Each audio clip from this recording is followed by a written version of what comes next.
कार्तिक जी के कौन मानसिक चिकित्सालय भेजले रहे ओकर सच्चाई दिखावे खातिर बुलैनी हम आजी।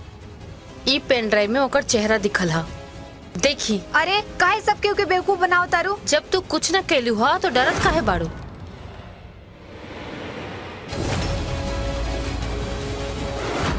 जब इ तेज हवा उनकर नाम से जरल दिया के ना बुझा सकेला तो उनकर बेटी की हिम्मत का खाक बुझे हैं। रवा मुस्कुराता नहीं देवी। वैष्णवी के देख के ऐसा प्रतीत होला कि कोनो मौन के जीत के वरदान मिल गई बा। फिर ई चिंता के विषय बा देवी, कहीं षष्ठी तो अपन शक्ति ना दे देली? असंभव। षष्ठी ऐसे ही पृथ्वीवासिन के अपन शक्ति ना दे सके। ई शक्ति स्रोत यम द्वार पार करे से मिलल बा। अब ई खेल में और आनंद आई, काहे कि हमार प्रतिद्वंदी और भी शक्तिशाली हो गई बा।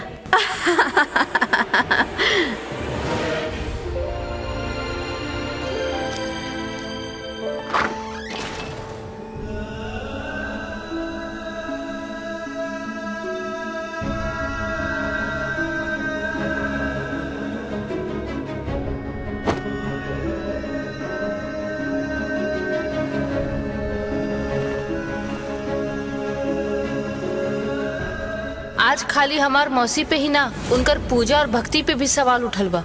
अब हम एक कमरा में अपन जगह और इस कंगन पे अधिकार हम तबे जताएब जब हम अपन मौसी के सबके सामने निर्दोष साबित करते हब।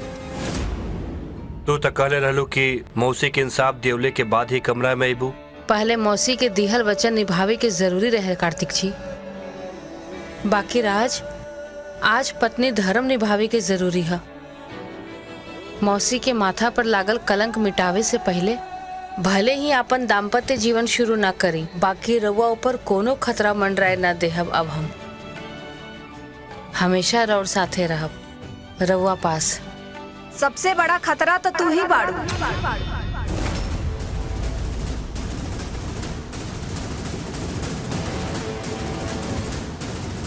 आई डोंट गेट इट क्रैट्स। तू समझत काहे नहीं खा कि लड़की वैष्णवी ना है? ओकरा साथ एक कमरा में कैसे रह सकेला? एक मिनट,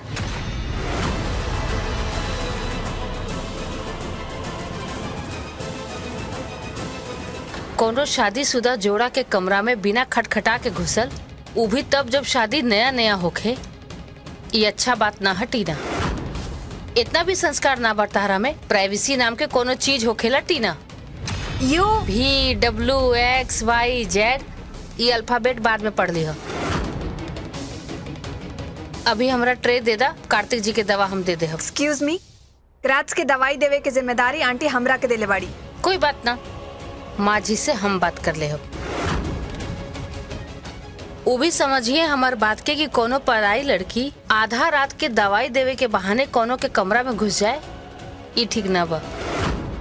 वो खुद शादीशुदा बाड़ी, मान जाइए हमार बात। क्रैट्स, कांट यू सी, ये लड़की हमार इंसल्ट पे इंसल्ट करता रही और तारा पास बोले खातिर कुछ नहीं के। माई कहले बिया कि टीना आ सकेला कमरा में।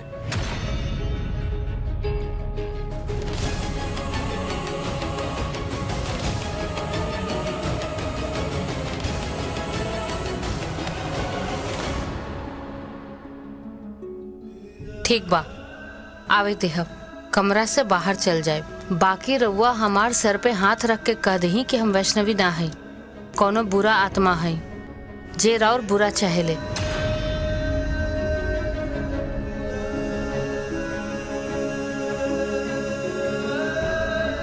आई एम टेलिंग यू, ई तहार वैष्णवी ना है। Just say it.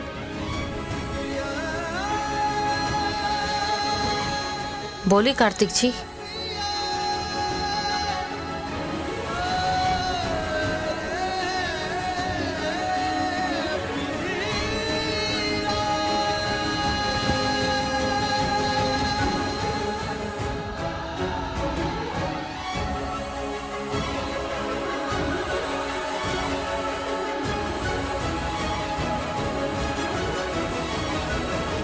मिल गए जवाब।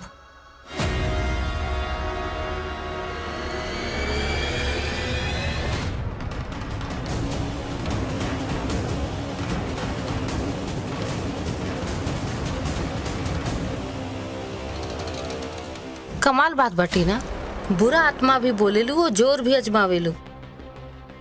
तहार सेहत खातिर हम हानिकारक पानी, तनी डिस्टेंस मेंटेन रखियो, वरना बुरा आत्मा के ऐसा मंत्र फूकब 0 सन्नाटा हो जेबू।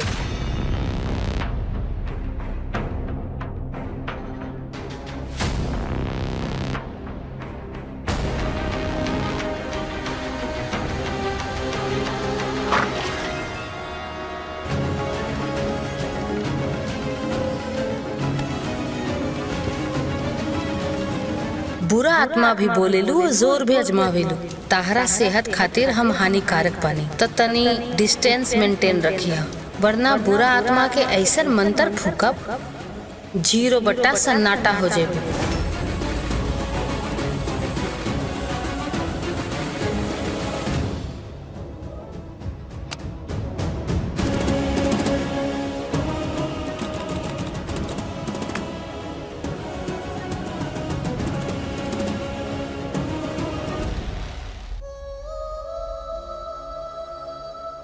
हम जानत रही कार्तिक जी, कोई माने या ना माने, बाकी रउआ अपन वैष्णवी के पहचाने में भूल ना कर सके नहीं। आखिर आत्मा से जुड़ल रिश्ता बा हमनी के। अब हमरा कोनो के परवाह नहीं के। और विश्वास हमार साथे बा तो सब कुछ हमार पास बा। अब तो हम सारा दुनिया से लड़ जब रउआ खातिर।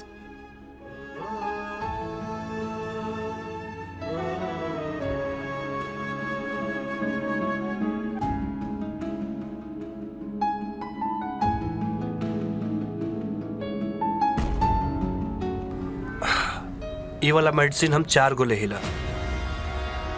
4 गो द।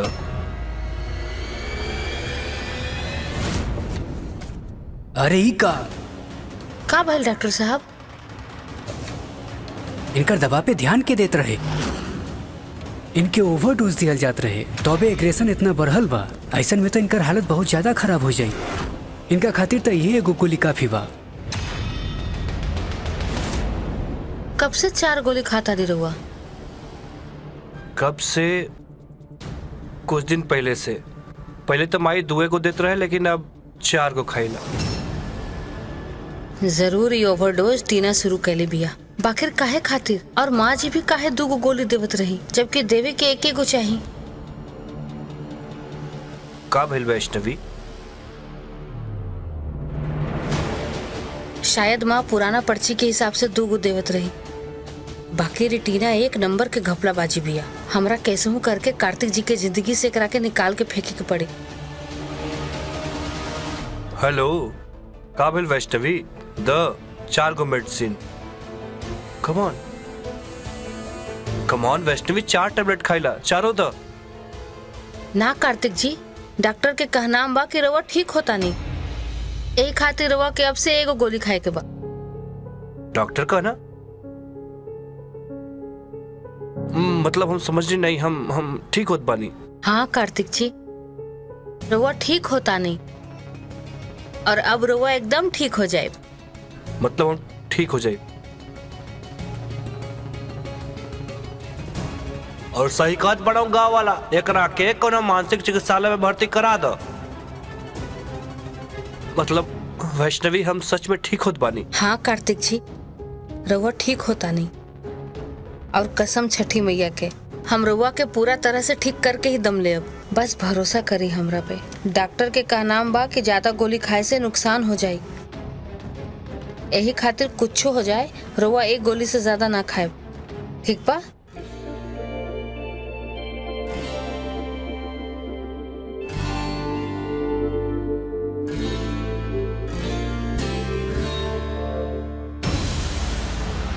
अरे इतना रात के डब्बा लेके फिर बैठ गई लू है तू? का करत रू? ई देखी का है?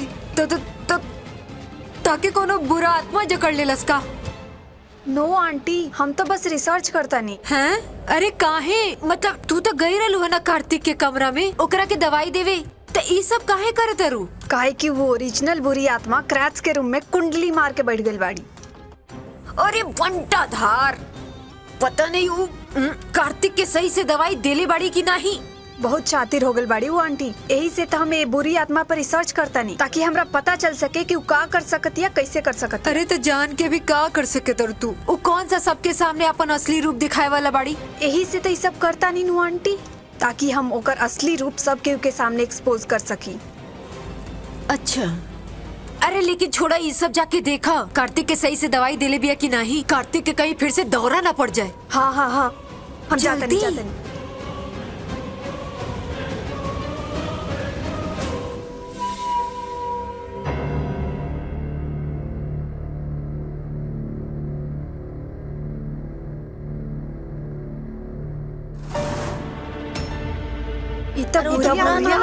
एकर पैर देखो। हाँ देखो देखो कैसन भला कर।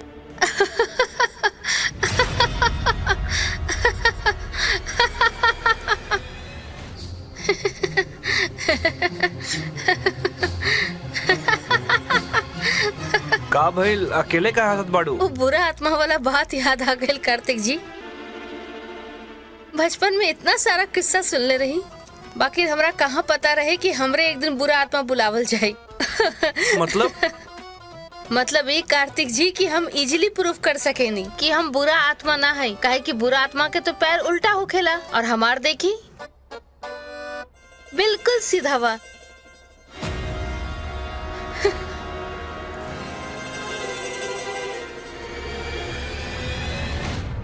Thank you so much Vaishnavi, क्रैच के ये बात बता के तू हमार काम आसान कर देलू।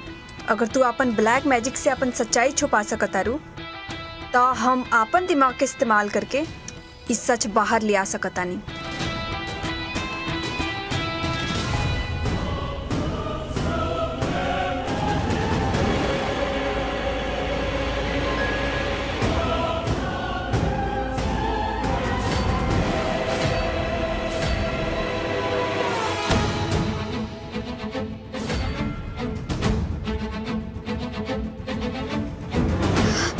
का करता रह तू?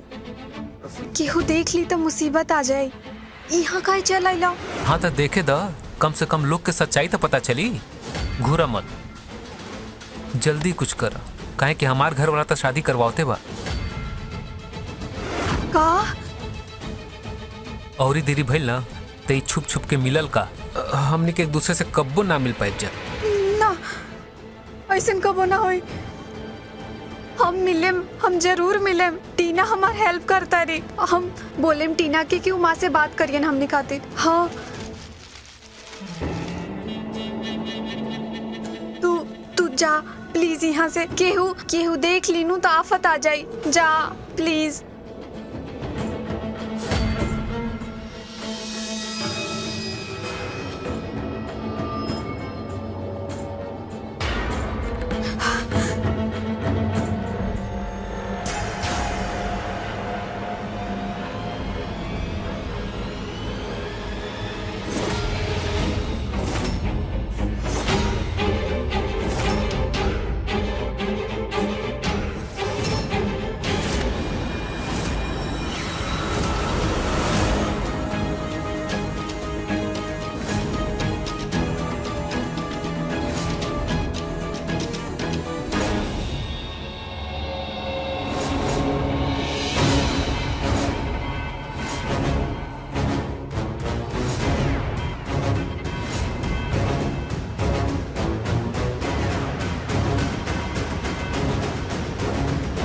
रुको, चेहरा दिखावा अपन, चेहरा दिखावा अपन।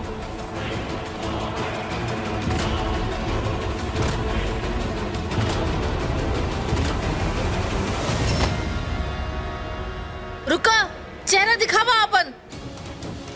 का भइल? का भइल? का भइल वैष्णवी? का शोर मचता बेटा? का भइल बेटा? चैन से सूते भी ना देवेलू तू। काहे चिल्लाता रू इतना रात के? अरे बुरी आत्मा बिया, रात के हाहाकार ना मचाई तो का करी? ना चाची, ऊ वाला परछाई हम फिर से देखनी है। यार तुम घर फिर में। से शुरू मत करो ये सब। हम सच कहता नहीं भैया। एक काम करो, सब लोग जाकर देखा। छानबीन की जरूरत नहीं खे नम्मा जी। ई उ रात के बस रिपीट टेलीकास्ट करत बाड़ी आरो कछु नहीं है। केहू घर में नहीं खे अम्मा जी। हमार यकीन करी, हम सच कहता नहीं। का भइल? का भइल? उल्टे पैर।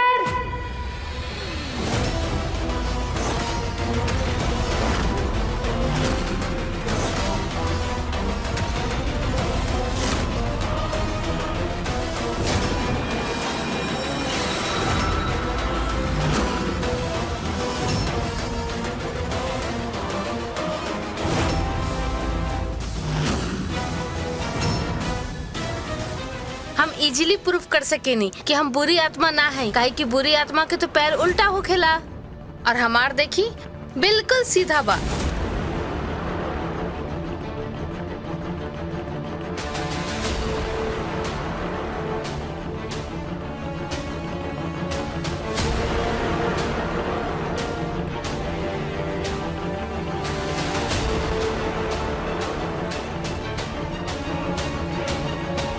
ये हम ना कहनी है कार्तिक जी, ये हमार पैर के निशान ना है।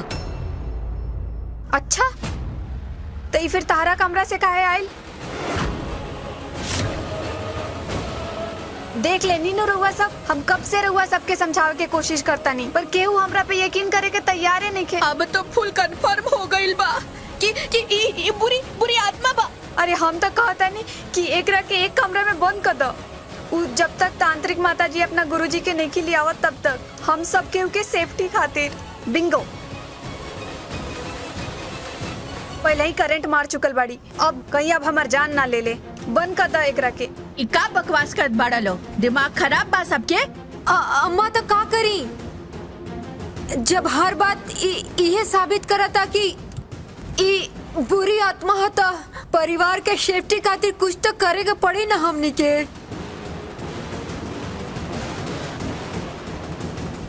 अरे ए जी देवर जी, रहुआ दोनों जानी कुछ काहे नहीं की बोलत, हम बोलेम तो बुरा बनेम सबके सामने बस। अरे ऐसा नहीं है भाभी, हम हाई न रुआ के संगे। देखिए हमार भी मानना ही बा कि लड़की के चाहे बुरी आत्मा के ये जवन चीज भी बा, एकरा के अब हवेली में खुला रखे का जरूरत नहीं बा, बंद करे के। ए जी रहुआ कुछ बोली ना। देखी, हम तो ये कहतानी कि तांत्रिक जितना जल्दी हो सके ये समस्या ठीक कर दे।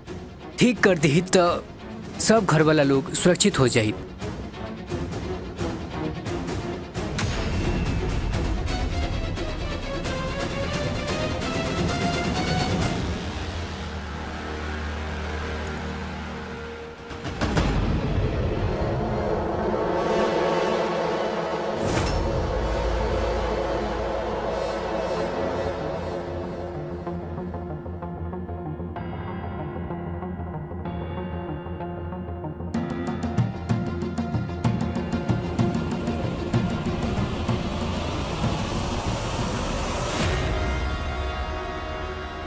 अच्छा, तो ई हुई छोट मालिक की निष्कर्ष पर पहुंचे से पहले सच्चाई जान लिहल जा।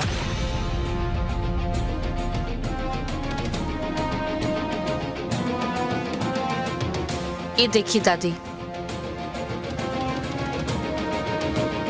हमार चप्पल पे तो काला रंग ना लगल है, तब फिर जमीन पर निशान कैसे पड़ल है? काहे कि उ रंग ना तार बुरी आत्मा होके के सबूत है। ये सब पढ़े विदेश गेल रहू का तू भी ना एक नंबर के फालतू बात करेलू। कितना अंधविश्वास फैलावतारू तू हमार घर में। हो ना हो ये सब तहारे चाल बा। वाव, हमार चाल। अब ई भी बोलता ना कि बुरी आत्मा भी हम ही है। लड़की होके कोनो दूसरा लड़की के साथ ऐसा घटिया मजाक करना हमार संस्कार में नहीं खे। बाकी हम इहो जाने नहीं कि तू ही ये सब के पीछे बाड़ू।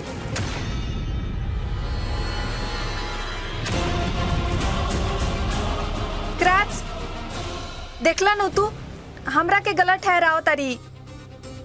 तू तो असली वैष्णवी के बहुत अच्छा से जाना तरनू। काऊ ऐसे कर सकत तारी? नेवर। ई सब कई के हमरा का हासिल हुई? तहार घटिया नियत के शांति हासिल होखी और का।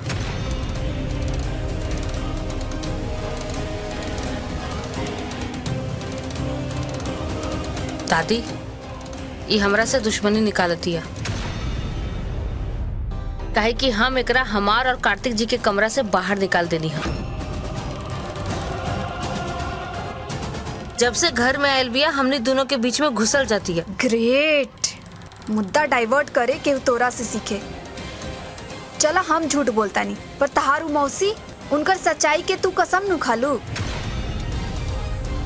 ऊ भी तोरा के बुरी आत्मा बोलता रही, और फिर वो तांत्रिक ओकरा से तारा का लेवे देवे बा। हाँ, ऊ भी झूठ बोलियन का।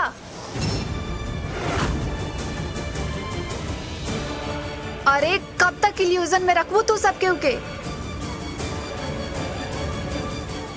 मान काय निकुले कि तू वैष्णवी ना हो।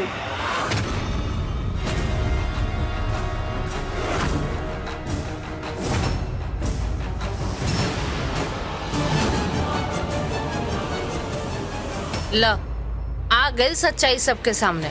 जब ई उल्टा पैर के निशान हमार ह त ई काला रंग तहार हाथ में कैसे आई?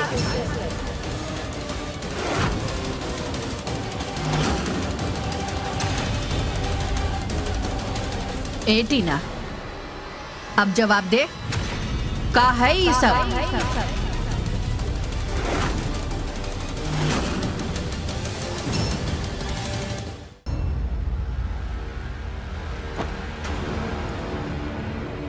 ल आ गई सच्चाई सबके सामने।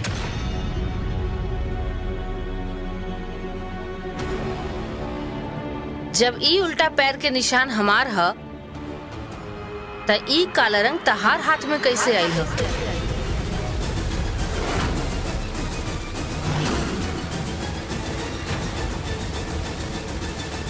ए टीना, अब जवाब दे, का है ये सब? दादी, ई तो मटकी के रंग ह। हम और टीना मिलके जन्माष्टमी के मटकी रंगत रहनी जा, तो काला रंग हाथ में लाग गल। हमरो हाथ में लागल रहल, हम धो लेनी।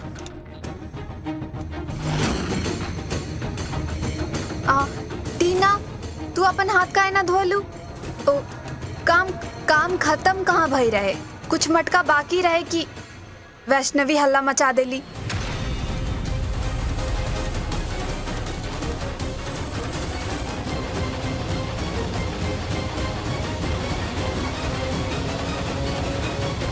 वाह कस्तूरी दीदी, तो रवा भी खुल के अब गलत के साथ दिहब।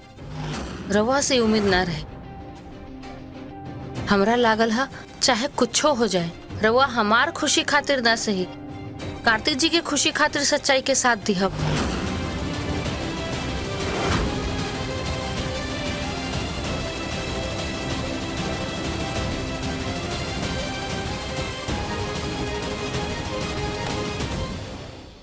देखा, फर्क साफ है। जब ये उल्टा पैर के निशान हमार है त ई काला रंग तहार हाथ में कैसे आई?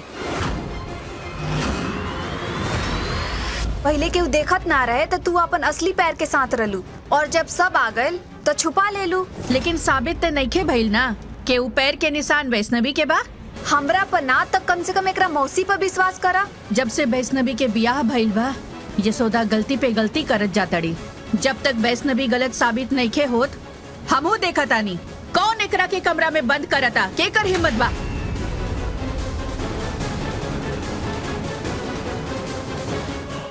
इतना बड़ा संजोग के बात बा। मटका के रंग और निशान के रंग एक बा। और हमरा जरा एको बात समझावा, इतना देर से हम चप्पल पहन के चहल कदमी करतानी, उल्टा पैर के निशान तो ना बनल हा हमार, और ना ही चप्पल उतरला के बाद बनल हा।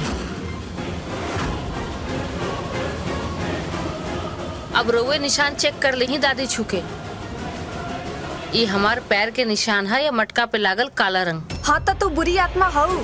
पहले केहू देखत ना रहे तो तू अपन असली पैरों के साथ रहलू, और जब सब आ गए तो छुपा ले लू।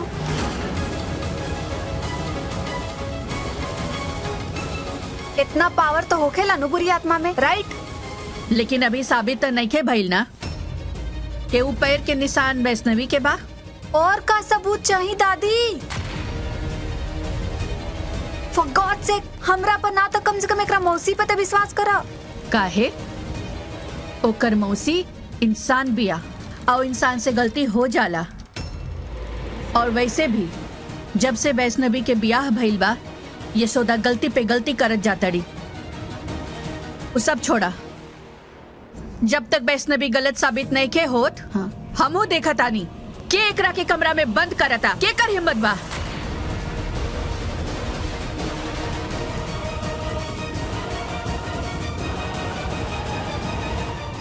छठी मैया के बिटिया हई हम, तू का दुनिया के कोनो ताकत हमरा के कार्तिक जी से अलग न कर सकेला। टीना, कितना अच्छा लगा था ये झूला। ए पर आज राधा और किशन जे बैठे वाला बाने। तो फिर क्रैच बनियन कान्हा और हम उनका राधा। राधा केवल कृष्ण जी के प्रेयसी ही ना, उनकर आधारभूत बाड़ी। प्रभु अगर विस्तार हैं तो राधा उनकर सार हैं। वो उनकर प्रेयसी, प्रेमिका, सखा, आत्मा सब कुछ है। यही खातिर कार्तिक जी अगर कान्हा के रूप लिहन तो राधा बने के अधिकार सिर्फ और सिर्फ हमार है।